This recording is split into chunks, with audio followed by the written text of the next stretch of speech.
Gas হয়ে যাবে দিলে আটকে রাখলে, এটা রান্না করা তো এটার জন্য। কিছু কিছু ছোটা দোকানদার আছে আউট এসে বসে, ওদের কারণে আমাদের পরিবেশ নষ্ট হয়। আগের বারের তুলনায় এবার একটু কম, কারণটা মানুষের কাছে এখন দ্বিতীয় হোটেলে ছুটি পাইছে 2বার, হাতে টাকা নাই, মাস শেষ, বাসা ভাড়া, দোকান ভাড়া, সব দিক দিয়ে সমস্যা মানুষের। মানুষ খাইবে কীভাবে? না, আগের ঐতিহ্য নাই বলতে ভুল, আগের ঐতিহ্য আছে, আমরা তো পুরানা, ঠিক আছে, আগের ঐতিহ্য আছে। কিছু কিছু দোকানদাররা মনে করেন যে উল্টাপাল্টা খাবারগুলো রাখে, 2 দিন 3 দিন রাখে কিছু কিছু দোকানদাররা। এই যে আমরা প্রত্যেক দিনের খাবার প্রত্যেক দিন বিক্রি করি, কোয়েল পাখির রোস্ট, লাস্টে যেটা থাকে 20 টাকা করে লসে বিক্রি করে দিয়ে দিই, কিন্তু মাল বাসি করি না। সন্ধ্যার পরে এইসব ভিডিও করেন, দেখেন আমি কত টাকা লসে দিই, এখন বিক্রি করতেছি 80, সন্ধ্যার পরে 50 টাকা 60 টাকা বিক্রি করি একটা কোয়েল পাখি। তাহলে আমার একটা কোয়েল পাখিতে 10 টাকার উপরে লস আছে। আর এই মালটা যদি রাখি দ্বিতীয় দিন আমার এটার পিছনে 60 টাকা খরচা আছে, তাহলে আমি কেন রাখবো এটা? তার সাথে আমি 10 টাকা লসই দিয়ে দেই।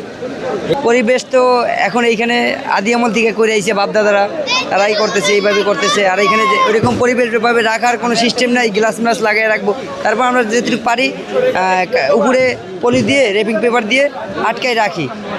আবার বেশিক্ষণ এটা আটকায়ও রাখা যাবে না, একটু গ্যাস হয়ে যাবে দিলে আটকায় রাখলে, এটা রান্না করা তো এটার জন্য খোলা রাখি, একটু হাওয়া বাতাস খাওয়ার জন্য। কিছু কিছু ছোটা দোকানদার আছে আউট এসে বসে, ওদের কারণে আমাদের পরিবেশ নষ্ট হয়।